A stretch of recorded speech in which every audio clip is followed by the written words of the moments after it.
Hadley, good morning to you. Well, a lot to unpack here in the aftermath of this attack. Analysts telling us just over the past 24 hours that this really underscores how geopolitics matters so much more in a tightening oil market when we've seen prices up around 30% YTD.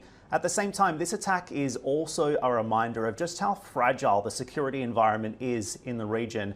Of course, it's also raised questions about just how safe Aramco facilities are. That's a narrative you've been exploring in recent years. And it's renewed the focus on how Team Biden is going to address this crisis in Yemen. Now, the State Department condemning the attacks overnight, saying Yemen's Iran-aligned Houthis are a genuine security threat, and the United States stands ready to improve support for Saudi defenses. Listen. These attacks are unacceptable. They are dangerous. They put the lives of civilians at risk, including the lives of U.S. citizens. We are and remain deeply concerned by the frequency of Houthi attacks on Saudi Arabia. Attacks like these are not the actions of a group that is serious about peace. And Hadley, as you and I were discussing yesterday, the US sent American troops and military equipment to boost the kingdom's air and missile defenses after the Aramco attack in 2019. Now, what additional support will be provided remains to be seen, of course. Important to also point out here that Saudi Arabia said Sunday's drones and missiles were intercepted en route to their targets and there were no casualties or property losses. But of course, the risk in the region is rising. Saudi Arabia says the Houthis have been emboldened by the Biden administration's move to revoke its designation as a terrorist group. And the Houthis have stepped up attacks since the US and the UN started to push for a ceasefire to revive those Yemen peace talks. Of course, all of this leaving President Biden in a more challenging position now, of course, seeking to realign that relationship with Saudi Arabia, but still relying on the kingdom's support to solve Yemen, which is perhaps the biggest part of the jigsaw leading to the ultimate prize, which is the new nuclear deal with Iran. Back over to you.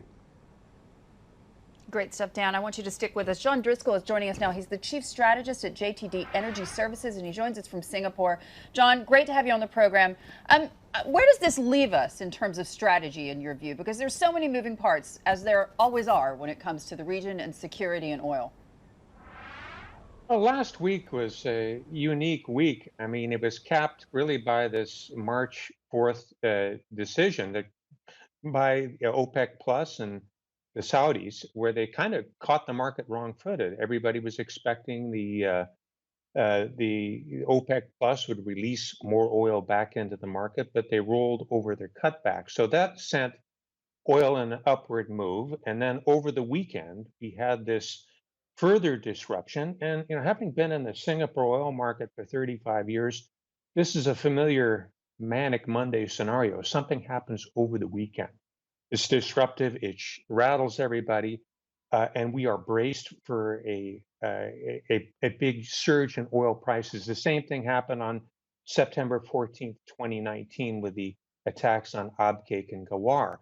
The difference here is that the actual damage, the disruption to oil supplies, wasn't as significant. Abqaiq, we lost over 4 million barrels a day. That was a real physical oil. Here, it took a while for the markets to adjust, but the initial surge, we vaulted over $70 a barrel, $71 a barrel, a high of 71.38.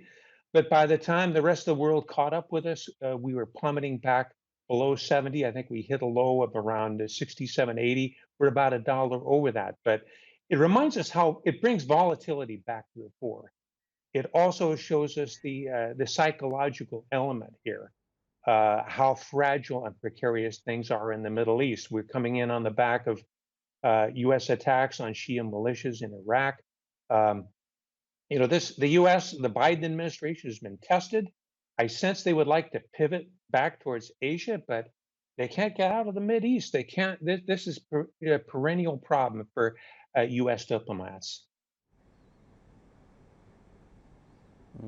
So, John, how sustainable is $70 US oil? Well, down on that, I think I'd have to go with some of the smart money, what I perceive to be smart money. When we breached $70, a number of respectable sources said, well, this is probably not sustainable. I'm thinking particularly of the Total CEO, Patrick Boyan. About a week ago on one of your programs, Scott Sheffield, the CEO of Pioneer Resources, said, we're going to be in a band of 55 to 70.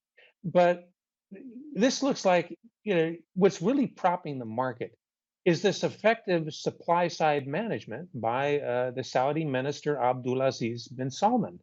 By cutting back supplies, and their compliance rate now is 113% for February. They're keeping oil off the market. This could lead to a scenario where you have inventory drawdowns, you have a thinner supply cover. This could support prices, but the real question, is going to be how fast is demand going to be restored? That's going to be the real test for the market. So what is the OPEC exit strategy here? Was it the right decision to extend production curbs and grant those minor exemptions to Russia and Kazakhstan?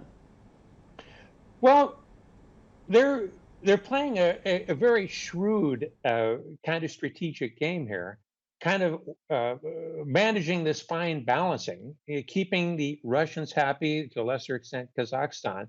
But the real threat is, they may become a victim of their own success. When you take supplies off the market, you don't want things to escalate too quickly. Now, there's a degree of competence coming from OPEC Plus, and particularly from the minister, that you don't really have the safety valve of U.S. production and shale and fracked oil to switch on. That whole model has changed. It's not, I think the Saudi minister, a great quote, he says, it's no more drill, baby, drill. And I think to some extent he's right. So as far as an exit strategy, my own view is that Minister Abdulaziz bin Salman, he's going to be a perennial supply side manager. They're going to have to tweak this, monitor it, balance it, fine tune it every month. It's very hard to make long term policies, but I think the comment from Mike Mueller at Vitol, I think, is very spot on, stating that OPEC Plus is in control now. This is the OPEC playbook, supply side micromanagement, and I think they're executing it very well.